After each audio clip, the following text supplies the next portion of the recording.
Good evening student. आज हम पढ़ेंगे अध्याय नंबर 3 विद्युत धारा। विद्युत धारा जैसे हम अपने पिछले अध्याय में पढ़ चुके हैं कि हमने जब दो चालकों को ऐसे दो विलगित चालक लिए थे, और विलगित चालक का मतलब होता है दो पृथककृत चालक लिए थे। दो पृथककृत चालक को लेके जब हमने उन्हें दो कुचालक स्टैंडों पर रखा था, और कुचालक स्टैंडों पर रखने के बाद हमने उन्हें एक वायर से कनेक्ट किया था। तो ये जो कुचालक स्टैंड पर अपन ने इस चालक को रखा है, इस चालक का नाम ए रख दिया था, इस चालक का नाम बी रख दिया था, और इसके बाद हमने इन्हें दो कुचालक स्टैंड, कुचालक का मतलब होता है कि जब इन पर चार्ज आएगा तो वो चार्ज पृथ्वी से इलेक्ट्रॉन आके इस चार्ज को न्यूट्रल ना कर दे, उदासीन ना कर दे, इसलिए इन्हें कुचालक स्टैंडों पर रखा था।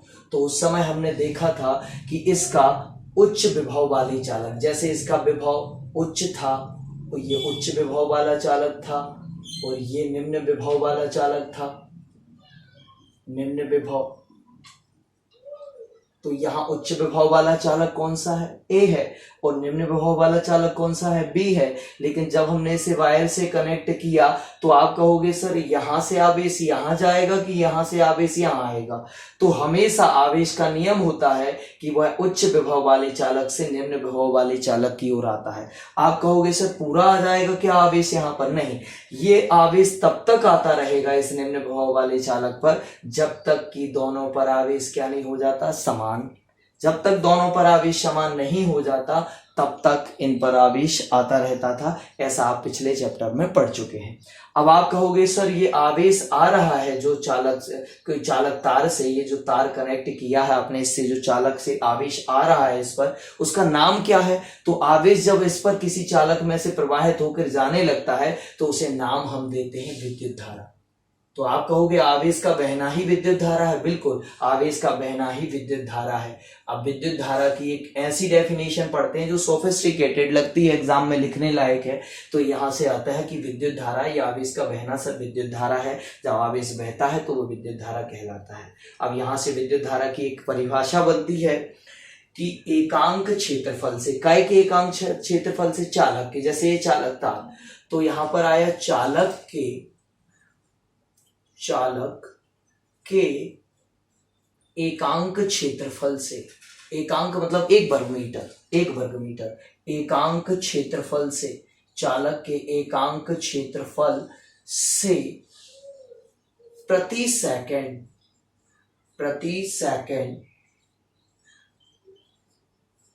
प्रवाहित होने वाले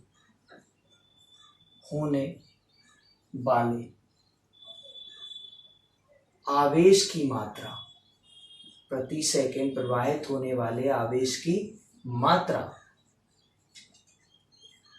विद्युत धारा कहलाती है। विद्युत धारा कहलाती है। तो पहला क्वेश्चन बनता है कि विद्युत धारा क्या है? तो किसी चालक के एकांक क्षेत्रफल से प्रति सेकंड प्रवाहित होने वाले आवेश की मात्रा क्या कहलाती है? विद्युत धारा कहलाती है। इसे अक्षर I से दर्शाते हैं। इसे अक्षर I से प्रदर्शित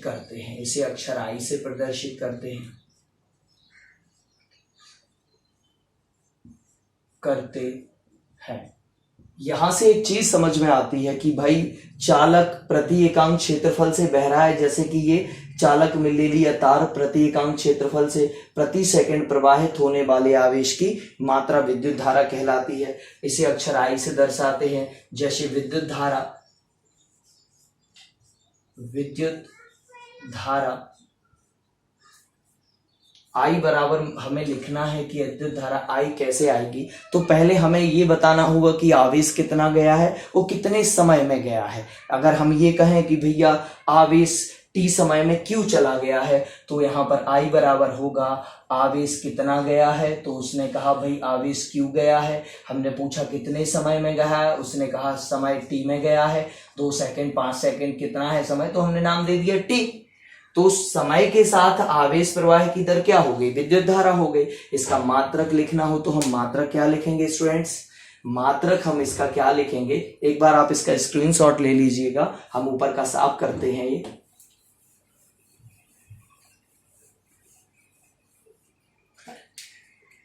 I इक्वल टू, देखिएगा अब आप कहोगे सर I का विद्युत धारा का मात्रक क्या होगा, मात्रक, तो बेटा मात्रक याद नहीं करना पड़ता हमें, मात्रक इसी में लिखा है। कैसे, देखो विद्युत धारा I का मात्रक होता है आवेश का मात्रक, तो आवेश का लिख देंगे, ऊपर क्या होता है कूलाम, मात्रक, काय का मात्रक लिख रहे हैं अपन, विद्युत धारा का, काय का, विद्युत धारा, विद्युत धारा, ये लिख दिया विद्युत धारा का मात्रक। विद्युत धारा का मात्रक होता है आवेश का होता है कूलाम, तो ये लिख दिया कूलाम, और समय का होता है सेकंड, तो ये लिख दिया मैंने सेकंड। तो कूलाम पर सेकंड काय का हो गया, विद्युत धारा का। विद्युत धारा का मात्रक होता है कूलाम पर सेकंड। एक और मात्रक होता है जिसको शॉर्टकट मात्रक कहते हैं, मात्रक, मात्रक ये दूसरा, ये था मात्रक आपका पहला, ये हो गया मात्रक दूसरा। दूसरा मात्रक क्या होता है विद्युत धारा का, एक और होता है जिसका नाम दिया गया एम्पियर, एम्पियर। तो आज से दोनों मात्रक याद रख लीजिएगा। पहला मात्रक होता है विद्युत धारा का कूलाम पर सेकंड, या कूलाम पर सेकंड नहीं लिखना है तो विद्युत धारा का दूसरा मात्रक है एम्पियर। आया समझ में यहां तक? चलिए इसके बाद बढ़ते हैं आगे। इस अध्याय में मुख्य रूप से अपन विद्युत धारा और विद्युत धारा के उपकरणों को जानने के लिए पहले हमें विद्युत धारा को पूरी तरह से समझना होता है कि विद्युत धारा आखिर प्रवाहित कैसे होती है। ये तो समझ लिया कि सर चालक तार में से आवेश जाएगा तो वो विद्युत धारा कहलाने लगती है, लेकिन जाती क्यों है, तो यहाँ से विद्युत धारा के विषय में एक और चीज जानने का प्रयास करते हैं। अगला आता है कि विद्युत धारा, तो बेटा देखिएगा विद्युत धारा के संबंध में, जैसे आवेश के संबंध में अपन ने पढ़ा कि विभव और आवेश का रिलेशन पढ़ा कि आवेश और विभव में क्या होता है, वही रिलेशन यहाँ पर इलेक्ट्रॉन और विद्युत धारा में होता है। तो विद्युत धारा और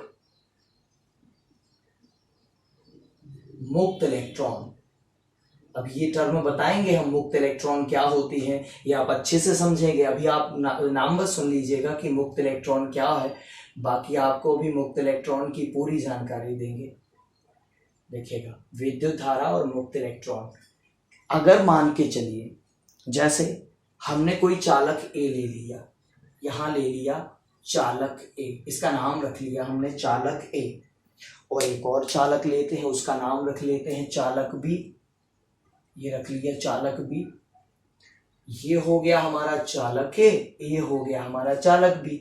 अब जैसे ही मैंने इसे किसी वायर से कनेक्ट किया, एक वायर बना देते हैं और उससे इन दोनों चालकों को कनेक्ट कर देते हैं।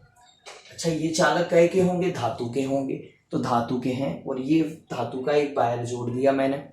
अब मान के चलिए इस चालक का जो विभव है,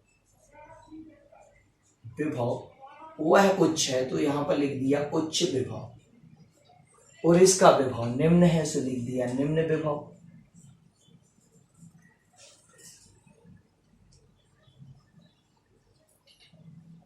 अब क्या होगा देखिएगा, अगर मैं ये कहूं कि इसका विभव उच्च है और इसका विभव निम्न है, तो आप कहोगे सर इसका आवेश इस पर जाएगा, और तब तक जाएगा जब तक कि दोनों पर आवेश समान नहीं हो जाता। ठीक है ये मान लिया, लेकिन बेटा यहां से जैसे आवेश जहां जा रहा होता है, आवेश मतलब धनावेश की बात कर रहे होते हैं हम, आवेश जहां जाता है उसी दिशा में विद्युत धारा जाती है। तो यहाँ पर विद्युत धारा भी उच्च विभव से हमेशा निम्न विभव की ओर जाती है, यानी कि चालक ए से कहाँ की ओर जाएगी, चालक बी की ओर। तो ये हो गई आपकी विद्युत धारा, विद्युत धारा। लेकिन ध्यान रखना बेटा, विद्युत धारा ए से बी तक तभी पहुंचेगी जब इस धातु में उपस्थित मुक्त इलेक्ट्रॉन धातु में उपस्थित मुक्त इलेक्ट्रॉन बी से ए की ओर आएंगे। अगर बी से ए तक इलेक्ट्रॉन नहीं आ पा रहे हैं, कौन से इलेक्ट्रॉन? मुक्त इलेक्ट्रॉन। अगर बी से ए की तरफ मुक्त इलेक्ट्रॉन नहीं आ पा रहे हैं तो विद्युत धारा भी ए से बी की ओर नहीं जाएगी। आप कहोगे सर अगर ये लकड़ी का वायर होता, बेटा लकड़ी में मुक्त इलेक्ट्रॉन होते ही नहीं तो बी से ए आ नहीं पाएंगे, इसलिए धारा भी ए से बी नहीं जा पाएगी। इसका मतलब लकड़ी में धारा प्रवाहित नहीं होती। आप कहो सर प्लास्टिक का वायर होता, तो बेटा प्लास्टिक के वायर में भी मुक्त इलेक्ट्रॉन नहीं होते। तो मुक्त इलेक्ट्रॉन अभी हम आपको बता रहे हैं कि क्या होते हैं। पहले समझिएगा कि मुक्त इलेक्ट्रॉन यहां नहीं आ पाएंगे तो धारा भी नहीं जा पाएगी। आप कहोगे सर मैं बटन स्विच चालू करता हूं जब अपने फैन का, तो देखता हूं फैन चालू हो गया, और सर उस वायर में से आवेश गया होगा क्या फैन तक? बिल्कुल आवेश गया होगा फैन तक, लेकिन फैन के यहां से उस वायर के मुक्त इलेक्ट्रॉन भी कहां तक आए होंगे? बोर्ड तक। यानी कि जब ए से बी तक क्या होगा, आवेश विद्युत धारा जाएगी तो 100% यहां से बी से ए की ओर क्या आएंगे? मुक्त इलेक्ट्रॉन आएंगे। तो यहां विद्युत धारा ए से बी जाएगी तो मुक्त इलेक्ट्रॉन कहां पर आएंगे? ये आ जाएगा इलेक्ट्रॉन प्रवाह। कहां से कहां की ओर होगा? बी से ए की तरफ, इलेक्ट्रॉन प्रवाह। तो यहां से ऑब्जेक्टिव बन जाता है कि यदि किसी चालक में धारा ए से बी की ओर प्रवाहित हो रही हो तो उसमें मुक्त इलेक्ट्रॉन कहां से कहां की ओर जाएंगे? तो उसमें मुक्त इलेक्ट्रॉन बी से ए की ओर जाएंगे। अगर मैं कहूं कि मुक्त इलेक्ट्रॉन ए से बी की ओर गए हैं तो धारा बी से ए आएगी। यानी हमेशा विद्युत धारा इलेक्ट्रॉन के विपरीत दिशा में गति करती है। अगर ए से बी धारा जाएगी तो बी से ए मुक्त इलेक्ट्रॉन आएंगे। क्या ये समझ में आया यहां तक? चलिएगा, अब आपको बार बार जो टर्म उपयोग कर रहे हैं अपन मुक्त इलेक्ट्रॉन, उसके बारे में बताते हैं कि ये मुक्त इलेक्ट्रॉन है क्या। एक बार इसका भी स्क्रीनशॉट ले लीजिए आप लोग।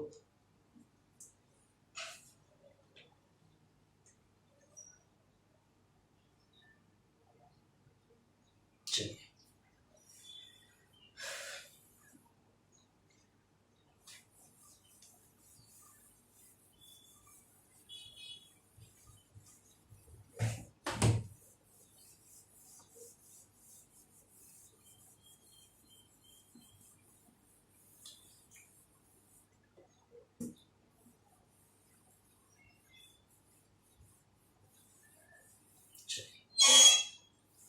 अब आते हैं कि धातुओं में मुक्त इलेक्ट्रॉन क्या कहलाते हैं। तो धातुओं में मुक्त इलेक्ट्रॉन का अर्थ होता है, मैं यहां लिख देता हूं एक बार, मुक्त इलेक्ट्रॉन,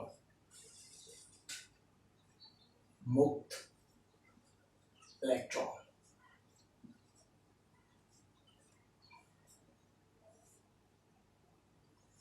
मुक्त इलेक्ट्रॉन क्या कहलाते हैं, ऐसे प्रश्न भी बनता है कि धातुओं में मुक्त इलेक्ट्रॉन से क्या तात्पर्य है। 2 नंबर का प्रश्न बनता है। तो मुक्त इलेक्ट्रॉन ऐसे इलेक्ट्रॉन होते हैं जो अपने परमाणुओं से तो अलग हो जाते हैं। आप कहोगे कैसे? बेटा जैसे ये पेन है तो ये पेन करोड़ों परमाणुओं से मिलकर बना है। आप कहोगे करोड़ों परमाणु इतने छोटे पेन में? बिल्कुल, करोड़ों अरबों परमाणुओं से मिलकर बना है, जिसका एक परमाणु में यहां बनाने का प्रयास करता हूं। ये करोड़ों से मिलकर बना है जिसका एक परमाणु में यहां बनाने का प्रयास करता हूं। इसका एक परमाणु ऐसे होगा कि ये उसकी कक्षाएं होंगी, और कक्षाओं के अंदर यहां पर बीचों बीच एक होता है उसका नाभिक। ये होता है नाभिक।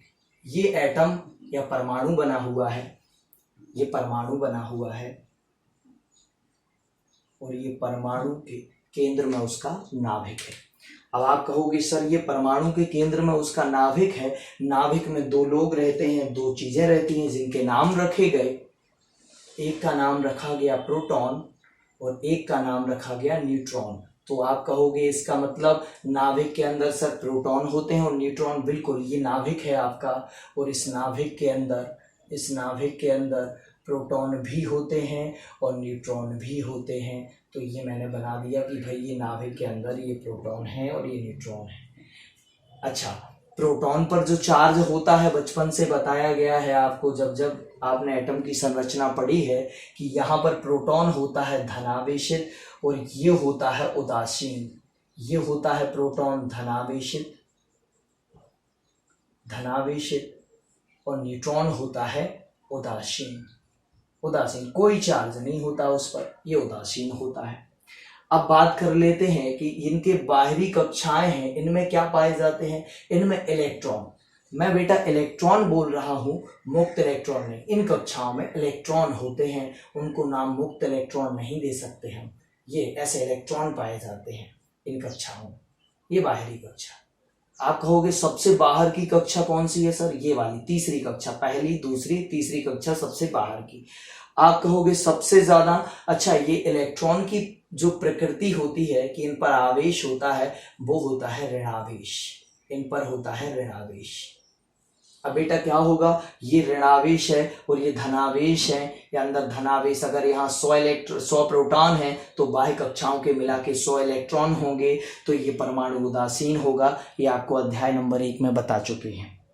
अब आगे समझिएगा कि ये सर ऋणावेशित हैं तो पक्का ऋण ये धन से तो खिंचा होगा, बिल्कुल नाभिक से ये खिंचे होते हैं। आप कहोगे सबसे ज्यादा कौन खिंचा होता है? सबसे पास वाली कक्षा के, फिर उससे कम इधर की कक्षा के, फिर उससे कम ये सबसे कम आकर्षण बल से खिंचे होते हैं। अगर इस एटम की एनर्जी बढ़ जाए, इसकी ऊर्जा बढ़ जाए, कैसे बढ़ेगी? जैसे इसको हम इस पदार्थ को गर्म कर देंगे तो इसके करोड़ों अरबों परमाणुओं की सभी की ऊर्जा बढ़ जाएगी, सभी की ऊर्जा बढ़ेगी। तो ये बाह्य कक्षा के जो इलेक्ट्रॉन है इनकी ऊर्जा भी बढ़ जाएगी, और जब इनकी ऊर्जा बढ़ जाएगी तो ये अपने परमाणु को छोड़कर अलग हो जाएंगे और अपने परमाणु को छोड़कर बाहर निकल जाएंगे। आप कहो पदार्थ से बाहर निकल जाएंगे? नहीं बेटा, पदार्थ से बाहर नहीं निकलेंगे। वो पदार्थ के अंदर, यानी दो परमाणुओं के बीच में जो स्पेस होता है, दो परमाणुओं के बीच में जो स्पेस होता है, यहां पर गति करते रहते हैं। आया समझ में? इन दो परमाणुओं के बीच के स्पेस में गति करते रहते हैं पूरे के पूरे पदार्थ के अंदर। पूरे पदार्थ के अंदर दो परमाणुओं के बीच में जो खाली स्थान बचता है, उनके बीच में वो गति करते रहते हैं। आप कहोगे इतनी ऊर्जा उनकी नहीं है कि वो अपने परमाणुओं को छोड़कर बाहर जा पाए। बिल्कुल, इनकी ऊर्जा इतनी नहीं है कि वो अपने पदार्थ को छोड़कर बाहर जा पाए। अपने परमाणु को छोड़कर तो जाएंगे बेटा, अपने परमाणु को छोड़कर। देखना, ये अपने परमाणु को छोड़कर ये बाहर निकल गया। यहाँ पर भी एक एटम होगा, लेकिन ये दोनों एटम के बीच में इधर ऐसे ऐसे ट्रेवल करता रहता है, पूरे पदार्थ के अंदर गति करता रहता है।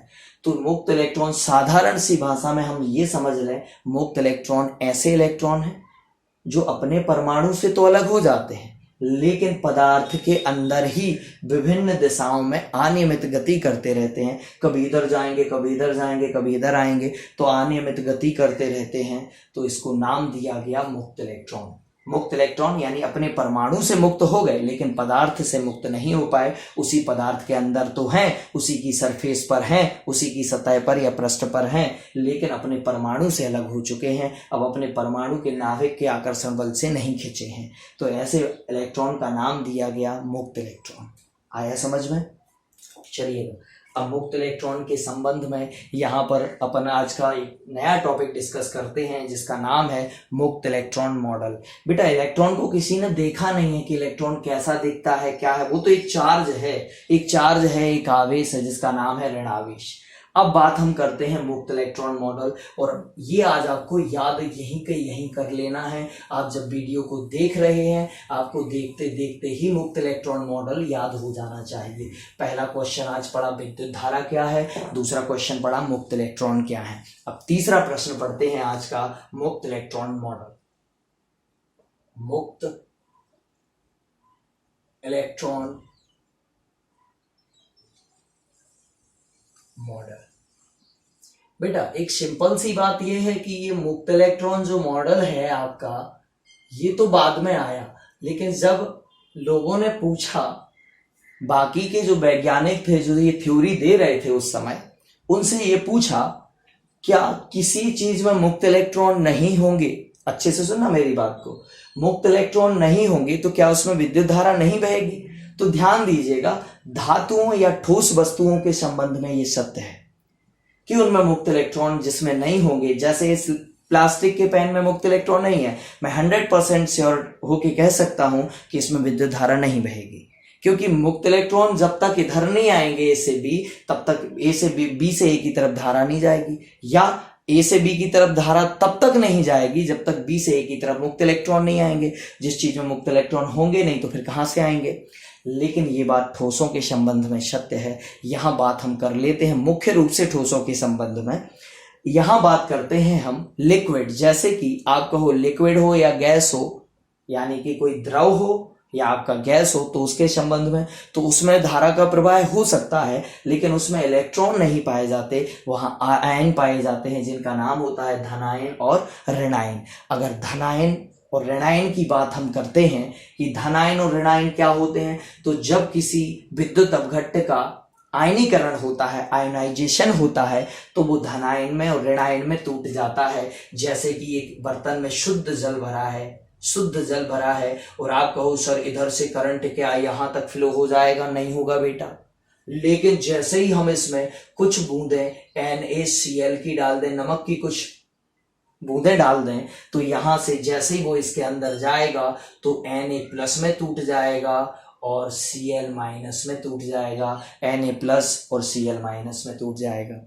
ऐसे लाखों करोड़ों उसके नमक के, जो आपने कुछ कण कुछ डाला है थोड़ा सा नमक, वो उसके करोड़ों आयन धन में बन जाएंगे Na के, वो करोड़ों क्लोराइड आयन बन जाएंगे, Cl- बन जाएंगे। और ये आयन जब इधर से उधर गति करते हैं तो उसमें विद्युत धारा का प्रवाह होता है। तो ध्यान रखिएगा कि गैसों में विद्युत धारा कैसे बहती है, आयनों के कारण। जलीय पदार्थों में या फिर लिक्विड जो पदार्थ होते हैं उनमें विद्युत धारा कैसे बहती है, वो भी काय के कारण बहती है, आयनों के कारण।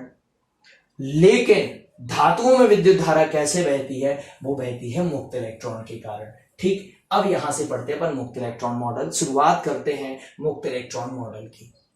ठीक, अच्छा, मुक्त इलेक्ट्रॉन मॉडल के संबंध में मुख्य रूप से ये बात समझी गई पहले कि मुक्त इलेक्ट्रॉन मॉडल जब वो दे रहे थे साइंटिस्ट, बाकी की सहमति बन रही थी, तो वहां अभिकल्पनाएं प्रस्तुत की गई। अभिकल्पनाओं का मतलब होता है कि पहले उनको क्या होता है, किसी भी वैज्ञानिक थ्योरी को देने के पहले उसकी कल्पना की जाती है, फिर उसको सही मापदंडों पर रखकर उसका परीक्षण किया जाता है। अगर वो सही मापदंडों पर खरे उतरते हैं सारे के सारे परीक्षण, तो फिर उसे अपन सिद्धांत या नियम का रूप देते हैं। तो पहले मुक्त इलेक्ट्रॉन के संबंध में एक मॉडल प्रस्तुत किया गया और उस मॉडल में बताया गया कि किसी भी धातु के अंदर असंख्य मात्रा में मुक्त इलेक्ट्रॉन पाए जाते हैं।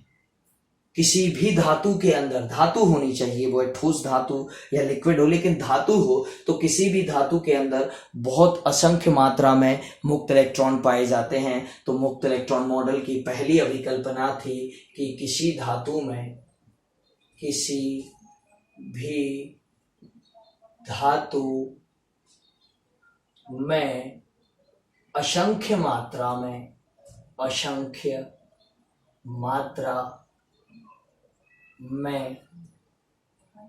मुक्त इलेक्ट्रॉन पाए जाते हैं। असंख्य मात्रा में मुक्त इलेक्ट्रॉन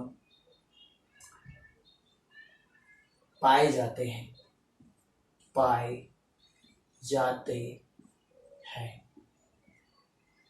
और ये ठीक वैसा ही व्यवहार करते हैं जैसे, मान के चलो एक बर्तन में हम गैस भर दें, अब आपसे पूछें कि उसके सभी कण क्या स्थिर हैं, नहीं, वह इधर उधर घूम के उस टंकी से या उस बर्तन से बाहर निकलने का प्रयास कर रहे हैं। वो इधर उधर घूमते हैं, कभी इधर टकराते हैं सतह पर, कभी इधर टकराते हैं, इधर उधर गति करते हैं। ऐसे ही धातुओं के अंदर जो मुक्त इलेक्ट्रॉन पाए जाते हैं वो असंख्य मात्रा में पाए जाते हैं, और ये ठीक वैसा ही व्यवहार करते हैं, और ये ठीक वैसा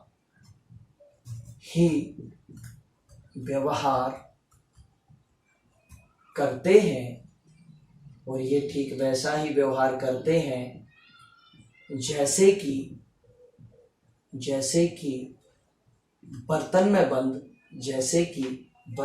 बंद गैस के अणु, जैसे कि बर्तन में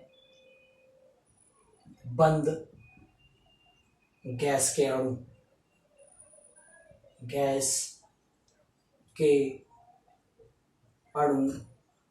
करते हैं, बर्तन में बंद गैस के अणु करते हैं।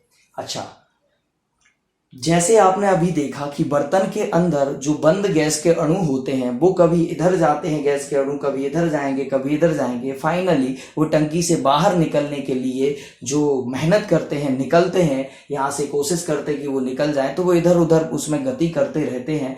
ऐसे ही धातुओं के अंदर जो मुक्त इलेक्ट्रॉन पाए जाते हैं जो अपने परमाणु से अलग हो गए लेकिन पदार्थ के अंदर ही इधर उधर अनियमित गति करते रहते हैं, तो इसके संबंध में पहली अभिकल्पना प्रस्तुत हुई कि किसी भी धातु में असंख्य मात्रा में मुक्त इलेक्ट्रॉन पाए जाते हैं और ये ठीक वैसा ही व्यवहार करते हैं जैसे कि बर्तन में बंद गैस के अणु करते हैं। अच्छा, बर्तन में बंद इन गैस के अणुओं को एक नाम दिया गया, तो इन बर्तन में बंद गैस के अणु करते हैं और इन्हें मुक्त इलेक्ट्रॉन गैस कहते हैं। क्या कहते हैं? और इन्हें मुक्त, उन्हें नाम दिया, साइंटिस्ट की जो सहमति से बना तो उसको नाम दिया इन्हें मुक्त इलेक्ट्रॉन। चूंकि मुक्त इलेक्ट्रॉन तो थे ही और ये कैसे व्यवहार कर रहे थे जैसे बर्तन में बंद गैस के अणु, तो इसका नाम दिया गया गैस, मुक्त इलेक्ट्रॉन गैस, और इन्हें मुक्त इलेक्ट्रॉन गैस कहते हैं। ये हो गई बेटा पहली अभिकल्पना।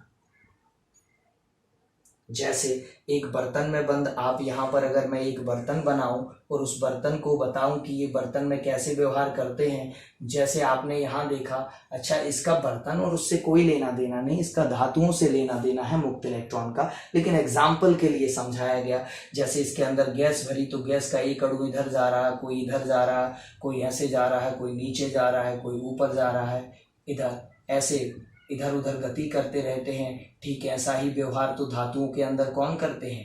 गैस के अणु तो धातुओं में होते नहीं, कौन करते हैं फिर? मुक्त इलेक्ट्रॉन करते हैं, वो भी धातुओं के अंदर इधर उधर। जैसे मैं यहाँ एक धातु का वायर बनाता हूँ, ये धातु का वायर बना दिया मैंने, इस धातु के वायर में क्या होगा? इलेक्ट्रॉन, कोई इलेक्ट्रॉन ऐसे जाएगा, कोई इलेक्ट्रॉन नीचे जाएगा, कोई इधर जाएगा, कोई इधर जाएगा। कौन से इलेक्ट्रॉन होते हैं? ये मुक्त इलेक्ट्रॉन होते हैं। तो पहली अभिकल्पना ये रही कि किसी धातु में असंख्य मात्रा में मुक्त इलेक्ट्रॉन पाए जाते हैं और ये ठीक वैसा ही व्यवहार करते हैं जैसे कि बर्तन में बंद गैस के अणु करते हैं।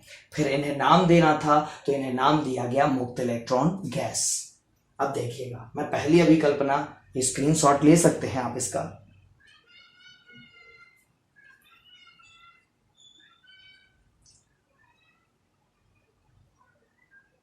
चलिए अब देखिएगा, ये इधर उधर अनियमित गति कर रहे थे।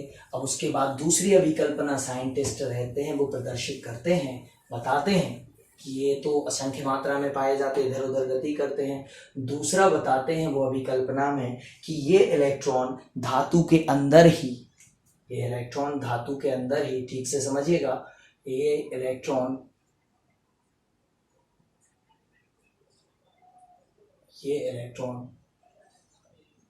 धातु के अंदर ही अत्यंत तीव्र वेग,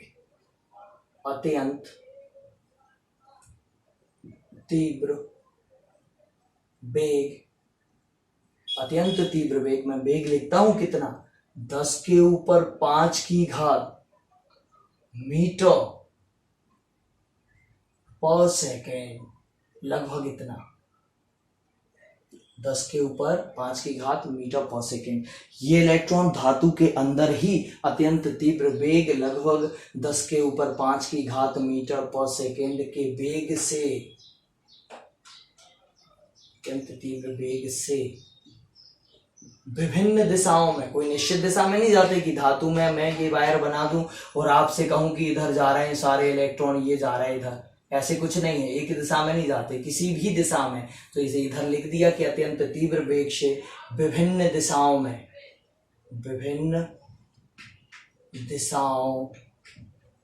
में अनियमित, कोई नियमित गति नहीं करते कि एक ही तरफ जाएंगे या एक से वेग से जाएंगे, अत्यंत तीव्र वेग से जाते हैं और अनियमित गति करते हैं।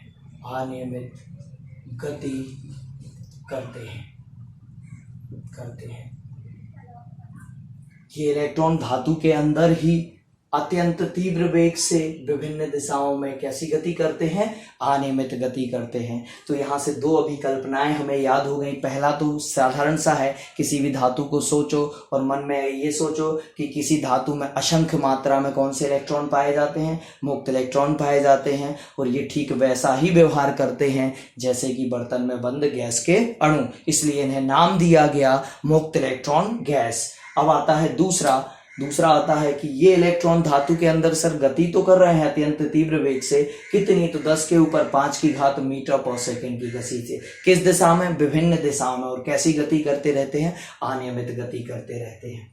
अब इसके बाद आता है अनियमित गति करते रहते हैं। लेकिन अगर आपसे कहें कि सब दिशाओं का औसत वेग निकाल दो उनका, तो इनका किसी एक निश्चित दिशा में, चाहे ऊपर की तरफ, नीचे, कहीं पर एक निश्चित दिशा में, जैसे यहाँ का वेग यहाँ के वेग को क्या करेगा, कैंसिल करेगा, यहाँ का वेग यहाँ के वेग को कैंसिल करेगा। तो इस प्रकार उनका औसत वेग निकलकर 0 आता है। लेकिन किसी निश्चित दिशा में इनका औसत वेग, लेकिन किसी निश्चित दिशा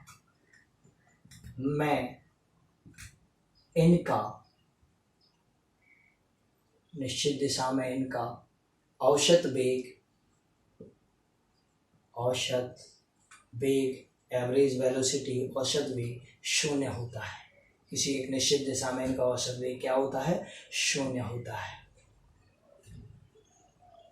चलिए, ये हो गया आपका दूसरा जो अभिकल्पना प्रस्तुत की गई मुक्त इलेक्ट्रॉन मॉडल की। आप कहो ऐसी कितनी अभिकल्पनाएं हैं, 3 अभिकल्पनाएं मुख्य रूप से हैं, 3 की 5 भी बना देते हैं, लेकिन आपको 3 में ही पढ़ना है।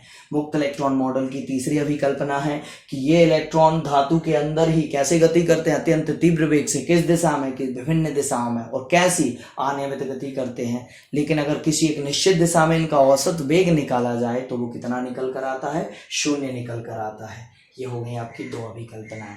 अब आता है मुक्त इलेक्ट्रॉन मॉडल। बेटा इंपॉर्टेंट है मुक्त इलेक्ट्रॉन मॉडल, ये आपके एग्जाम के आने के हिसाब से बिल्कुल सटीक है, आ भी सकता है, और जब भी आएगा 5 नंबर में आएगा, तो इसकी अभिकल्पनाएं पूरी लिखनी होती है।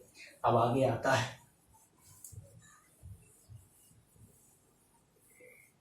तीसरा, मुक्त इलेक्ट्रॉन मॉडल की तीसरी अभिकल्पना है कि जब किसी धातु को किसी विद्युत क्षेत्र में रखा जाता है, आप कहो कैसे, जैसे देखो मैं यहाँ पर एक विद्युत क्षेत्र बनाता हूँ, पहले समझाता हूँ, फिर उसको लिखूंगा। ये मैंने विद्युत क्षेत्र बनाया, और इसके विद्युत क्षेत्र की जो तीव्रता की दिशा है वो आपको वेक्टर ई से प्रदर्शित हो रही है कि इस तरफ है, लेफ्ट टू राइट। अब मैं यहाँ पर ले जाके किसी धातु को रखता हूँ, जैसे कि आपको ये बताता हूँ, ये कोई धातु है, और जब मैं इसको यहाँ रखूँगा तो धातु कुछ इस तरह दिखेगी आपको। ये धातु का वायर है, ये आपको ऐसे दिखेगा। ये तीसरी अभिकल्पना है जो आपको मात्र समझ लेने से याद हो जाएगी हमेशा के लिए। देखो, जब इस वायर को मैंने ऐसे रखा, जब विद्युत क्षेत्र में नहीं था, तो एक सिंपल सी बात, 2 अभिकल्पनाएं इस पर सटीक लागू होती हैं। कौन कौन सी, कि सर ये धातु का वायर है तो इसमें असंख्य मात्रा में मुक्त इलेक्ट्रॉन है। कैसे, असंख्य मात्रा में क्या पाए जाते हैं, मुक्त इलेक्ट्रॉन पाए जाते हैं। देखो अब ये कैसे गति करते हैं, तो दूसरे में अपन ने बताया कि सर ये ठीक वैसे व्यवहार करते हैं जैसे बर्तन में बंद गैस के अणु, लेकिन दूसरे पॉइंट में हम इनकी चाल के संबंध में बताते हैं, पहले संख्या के संबंध में, कि सर ये धातु का वायर है तो असंख्य मात्रा में मुक्त इलेक्ट्रॉन पाए जाते हैं जैसे बर्तन में बंद गैस के अणु, ऐसा ये भी व्यवहार करते हैं। और दूसरा बताया कि इलेक्ट्रॉन अत्यंत तीव्र वेग से विभिन्न दिशाओं में अनियमित गति करते रहते हैं। ऐसे कभी ऊपर जाएगा, कोई नीचे जाएगा, कोई इधर जाएगा, कोई इधर जाएगा, ऐसे अनियमित गति करते रहते हैं विभिन्न दिशाओं में। ये देखो, ऐसे इलेक्ट्रॉन विभिन्न दिशाओं में अनियमित गति करते रहते हैं। लेकिन जब इसी धातु तार को उठाकर कहाँ रखा जाता है, किसी विद्युत क्षेत्र में, तो ये इलेक्ट्रॉन एक निश्चित दिशा में और एक निश्चित वेग से गति करने लगते हैं। ध्यान से सुनना, जब किसी धातु तार को या जब किसी धातु चालक को किसी बाह्य विद्युत क्षेत्र, ये बाह्य विद्युत क्षेत्र बनाया और उसमें ले जाके इसको रख दिया, तो जब किसी धातु तार को या धातु चालक को किसी विद्युत क्षेत्र में रखा जाता है तो उसके सभी मुक्त इलेक्ट्रॉन एक निश्चित दिशा में, चाहे इधर से इधर या इधर से इधर, तो मैं कहाँ कहूंगा, विद्युत क्षेत्र की विपरीत दिशा में, क्योंकि धारा ऐसे जा रही है, विद्युत क्षेत्र की दिशा यह है, तो विद्युत क्षेत्र की विपरीत दिशा में एक निश्चित औसत वेग से गति करने लगते हैं। सभी के सभी एक ही दिशा में जाएंगे और एक समान वेग से जाएंगे, और उस एक समान वेग का नाम रखना था सो रख दिया, ड्रिफ्ट वेलोसिटी, और हिंदी में नाम याद रखना है अनुगमन वेग। अनुगमन वेग से गति करने लगते हैं। अब आप कहोगे तीसरे पॉइंट को बोलें कैसे सर, तो जब किसी धातु तार को या धातु चालक को किसी बाह्य विद्युत क्षेत्र में रखा जाता है तो उसके सभी मुक्त इलेक्ट्रॉन एक निश्चित दिशा में और एक निश्चित औसत वेग से विद्युत क्षेत्र के विपरीत दिशा में एक निश्चित औसत वेग से गति करने लगते हैं, और इसी निश्चित औसत वेग को कहते हैं अनुगमन वेग, और इसे दर्शाते हैं v, यानी ये वेलोसिटी, और छोटा सा नीचे d, vd से प्रदर्शित करते हैं ड्रिफ्ट वेलोसिटी। ड्रिफ्ट का मतलब होता है अनुगमन और वेलोसिटी का मतलब होता है वेग। एक निश्चित औसत वेग से गति करने लगते हैं, इसे इलेक्ट्रॉनों का अनुगमन वेग कहते हैं। अब तीसरा पॉइंट फिर से समझिएगा, जब किसी धातु तार को किसी बाह्य विद्युत क्षेत्र में रखा जाता है तो उसके सभी मुक्त इलेक्ट्रॉन एक निश्चित औसत वेग से कहाँ, विद्युत क्षेत्र के विपरीत दिशा, विद्युत क्षेत्र की दिशा इधर है तो विद्युत क्षेत्र की विपरीत दिशा में एक निश्चित औसत वेग से गति करने लगते हैं, इसे इलेक्ट्रॉनों का अनुगमन वेग कहते हैं। देखिएगा तीनों पॉइंट अपन मिलकर रिवाइज करते हैं, एक बार अच्छे से देखिएगा। धातुओं में इलेक्ट्रॉन की गति के संबंध में मुक्त इलेक्ट्रॉन, धातुओं में इलेक्ट्रॉन की इकाई के संबंध में, गति या उनकी संख्या के संबंध में एक सर्वसम्मति से एक निर्णय लिया गया, विकल्पनाएं प्रस्तुत की गई, जिसे नाम दिया गया मुक्त इलेक्ट्रॉन मॉडल। इकाई से संबंधित होता है धातुओं में इलेक्ट्रॉन की गति से। अब आप कहोगे कि सर ये कैसे, तो इसकी पहली अभिकल्पना, तो अपन का क्वेश्चन आता है मुक्त इलेक्ट्रॉन मॉडल की अभिकल्पनाएं लिखिए, तो अपन लिखेंगे मुक्त इलेक्ट्रॉन मॉडल की अभिकल्पनाएं निम्न है। पहली अभिकल्पना लिखेंगे कि किसी धातु में असंख्य मात्रा में मुक्त इलेक्ट्रॉन पाए जाते हैं और ये ठीक वैसा ही व्यवहार करते हैं जैसे कि बर्तन में बंद गैस के अणु करते हैं, और इन्हें मुक्त इलेक्ट्रॉन गैस कहा जाता है। फिर दूसरी अभिकल्पना आती है, दूसरी अभिकल्पना वेग से संबंधित होती है, और उसमें कहा गया ये जो मुक्त इलेक्ट्रॉन है किसी धातु के अंदर वो अत्यंत तीव्र वेग, लगभग 10 के ऊपर 5 की घात मीटर प्रति सेकंड के वेग से विभिन्न दिशाओं में और अनियमित इधर उधर गति करते रहते हैं धातु के अंदर। तो बोलेंगे धातु के अंदर जो मुक्त इलेक्ट्रॉन पाए जाते हैं वह अत्यंत तीव्र वेग से विभिन्न दिशाओं में अनियमित गति करते रहते हैं और अनियमित गति करते हैं, लेकिन जब इनका एक किसी निश्चित दिशा में या तो सभी इलेक्ट्रॉनों का ऊपर की तरफ वेग निश्चित निकाल दो, निश्चित दिशा हो गई ऊपर या नीचे या बाजू में या इधर कहीं पर भी, तो किसी एक निश्चित दिशा में इनका औसत वेग कितना होता है, 0 होता है। अब आती है तीसरी अभिकल्पना। पहली थी संख्या वाली, दूसरी थी वेग वाली, तीसरी है कि जब इन्हें बाह्य विद्युत क्षेत्र में इस धातु के टुकड़े को या धातु के तार को रखा जाता है, तो जब किसी बाह्य विद्युत क्षेत्र में किसी धातु चालक को रखा जाता है तो उसके सभी मुक्त इलेक्ट्रॉन विद्युत क्षेत्र की किस दिशा में, विद्युत क्षेत्र इधर है तो विद्युत क्षेत्र की विपरीत दिशा में कैसे वेग से, एक निश्चित औसत वेग से गति करने लगते हैं। इसी निश्चित औसत वेग को इलेक्ट्रॉनों का अनुगमन वेग कहते हैं। इसी निश्चित औसत वेग को इलेक्ट्रॉनों का क्या कहते हैं, अनुगमन वेग कहते हैं। क्या यहां तक समझ आया स्टूडेंट?